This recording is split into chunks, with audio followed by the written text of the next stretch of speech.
दोस्तों, मैं आरिफ खान एक बार फिर क्राइम एक्सपोजर न्यूज़ रूम से।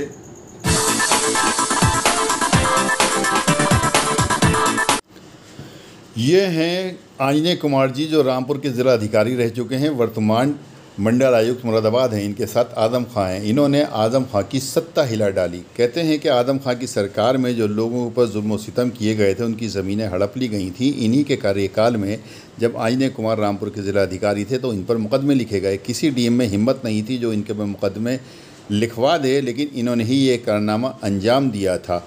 आजकल इनकी जौहर यूनिवर्सिटी बहुत सुर्खियों में है, क्योंकि यहाँ पे चोरी की हुई वो जो सफाई करने की मशीन होती है, जिसकी करोड़ों रुपए कीमत बताई गई है, वो इनकी मशीन से उसके कटे हुए टुकड़े इन दोनों की निशानदेही पर बरामद हुए। ये दोनों शख्स जो हैं, ये अब्दुल्ला आज़म के बहुत करीबी बताए जाते हैं। ये कटी हुई मशीन के अवशेष हैं जो इस यूनिवर्सिटी से मिले हैं।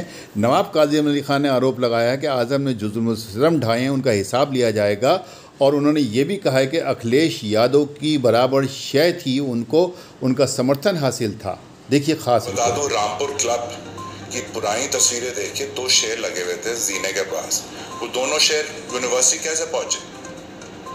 मलबा क्या होता है? मलबा वो होता है जो दीवारें टूटी हुई होती हैं, जो पत्थर टूटे हुए होते हैं, जो मिट्टी पड़ी हुई होती है, जो अगर सरिया है वो टूटा हुआ, मुड़ा हुआ, जंग लगा हुआ, ये चीज़ें मलबा होती हैं। कोई पूरे स्टैचू के स्टैचू मलबा थोड़ी होगा।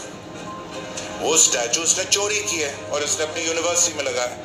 किले में जितने खंबे थे लाइटों के, सब इसके शादी घर में लगे हुए। उसकी भी इन्वेस्टिगेशन होना चाहिए। मैं तो उसके लिए भी शिकायत करूंगा। जितने खंबे उस जमाने के, जब किला बना था 1903, और वो छोड़िए, जिसने डिजाइन किया था किला, उसकी मूर्ति मॉन्टेसरी स्कूल में लगी थी, वो भी तो यूनिवर्सिटी में है। उसकी वो भी निकलेगी वहां से। बिल्कुल सब निकलेगा, सब एक एक करके निकलेगा। जो जमीन के ऊपर नहीं निकलेगा वो जमीन के नीचे निकलेगा। जो किले में सामान था, चाहे वो बिजली के खंभे थे लाइटों के, चाहे स्टैचू था, चाहे रामपुर क्लब के शेर, ये सरकार का है, ये सरकार की प्रॉपर्टी है। और वो तो और भी ज्यादा गंभीर उसने जो काम किया है वो तो और भी गलत है। प्राइवेट चीज को लेना और सरकारी संपत्ति को खुर्द करना, बहुत बड़ा अंतर है उसमें। तो और भी ज्यादा गैर कानूनी काम है। उसकी सजा तो मिलेगी बाप बेटे दोनों को। और बाप बेटे नहीं, उनकी आजम की जो पत्नी, वो भी उतनी शरीक है। ये तो बीमारी का चोला उन्होंने पहन रखा है कि मुझसे चला नहीं जाता। अगर चला नहीं जाता तो इलेक्शन में कहाँ, मीटिंग में, मोहल्ले में कैसे घूम रही थी अगर चला नहीं जाता? अदालत के लिए तो व्हील चेयर आ जाती है। जज साहब के सामने जब पेश होना है तो व्हील चेयर आ जाती है। और वैसे वो चलती हर मोहल्ले में, गलियों में वो नजर आएंगी चलते हुए, रिश्तेदारों में, शादियों में, इसमें उसमें। तो वो उससे बड़ी ढोंगी वो खुद है। सजा तो सबको मिलनी चाहिए। मैं ये कहूँगा कि अभी भी आंखें खोल लो। ये जो पट्टी पड़ी हुई है ना अंधेपन की, अब तो उतरनी चाहिए। और कितने इम्तिहानों में से फेल होना पड़ेगा पट्टी उतारने के लिए। डर सिर्फ अल्लाह का होना चाहिए। ऐसे बड़े खतरनाक जालिम और डकैतों का नहीं, जैसे ये आजम का परिवार है। सबसे बड़ा डकैत हिंदुस्तान का, मैं तो कहता हूँ फूलन देवी से भी बुरा है। समाजवादी पार्टी, अखिलेश मुसलमान का राग लापते रहते हैं, है या नहीं? 2017 में जब से भाजपा सरकार आई, 2017 में आज तक रामपुर में नहीं, पूरे रामपुर जिले में ना एक मस्जिद टूटी, ना एक का कुछ नहीं हुआ। ये तो इसके गवाह तो आप लोग भी हैं। और 2017 से पहले इसी आजम ने इन्हीं मुसलमानों का बेड़ा गर्क किया। हर तरह से मुसलमानों को इसने नुकसान पहुंचाया और अखिलेश ने उसका साथ दिया।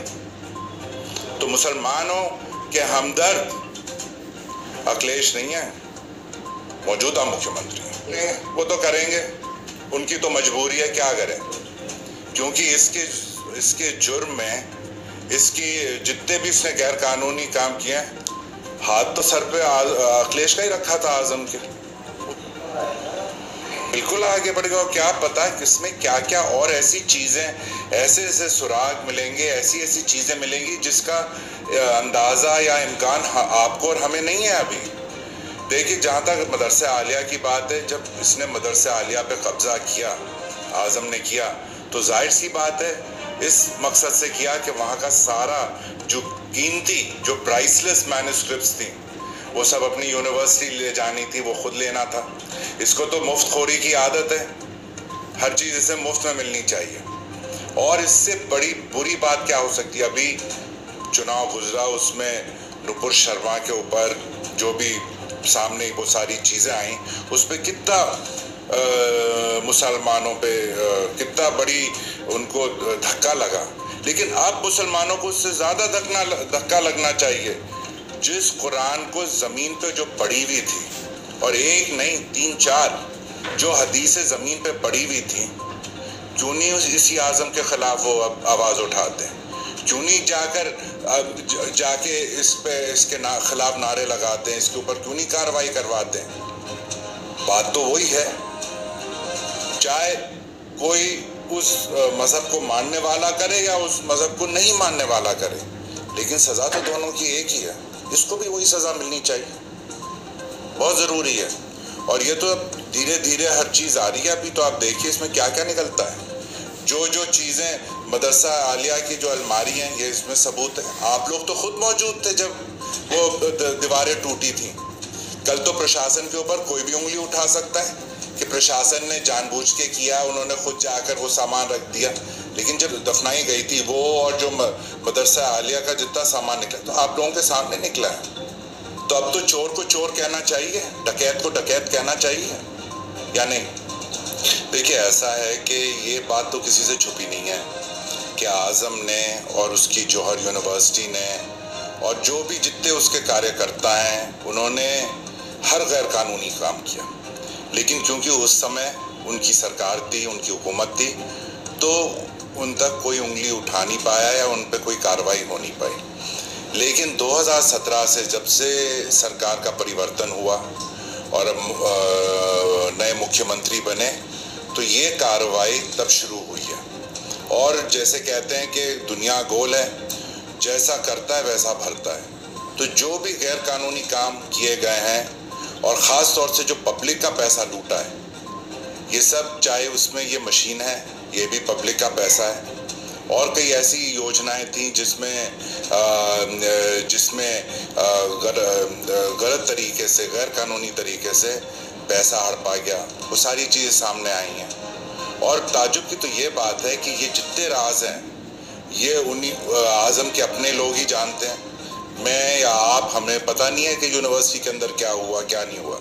तो जो भी पोल खुल रही है, जो भी सारे राज खुल रहे हैं, वो उनके अपने लोगों के ज़रिए खुल रहे हैं, क्योंकि उन्हीं के माध्यम से, उन्हीं के ज़रिए ये सारा गैर कानूनी काम हुआ था।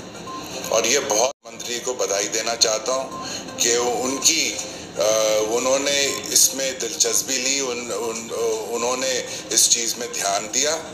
और कानून सबके लिए बराबर है, चाहे मैं हूँ, चाहे आप हों, चाहे कोई मंत्री हो, पूर्व मुख्यमंत्री हो, सबके लिए बराबर है।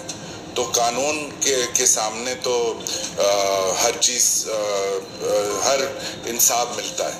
और अब मुझे इस चीज़ की खुशी है कि अब चाहे देर से, लेकिन अब इंसाफ मिलने की हम सबको, हमें खुशी है कि इंसाफ हम सबको मिलेगा। और ख़ास तौर से जो भी ये काला धंधा आज़म ने किया, हवाला किया, या फर्जी कंपनियों को लेकर, जो 5 कंपनी हैं, इन फर्जी कंपनियों को लेकर जो भी इसमें ट्रांजैक्शंस हुए, इलीगल ट्रांजैक्शन, हवाला के ट्रांजैक्शन हुए, वो सारे खुल जाएंगे। ईडी के अधिकारी आए, उन्होंने जो भी उनका एक क्रम है काम करने का, उन्होंने सारा इसका संज्ञान लिया है। और अगर ये झूठ होता, तो जो ये फर्जी कंपनियों के मालिक है, ये भागे हुए क्यों हैं, फरार क्यों हैं? इससे साबित होता है कि इन्होंने धांधले। वीडियो अगर पसंद आई हो तो लाइक कीजिए, शेयर कीजिए और चैनल को ज़रूर सब्सक्राइब कीजिए ताकि डायरेक्ट नोटिफिकेशंस आप तक पहुंचते रहें। नेक्स्ट वीडियो में जल्द मुलाकात होगी, तब तक के लिए जय हिंद।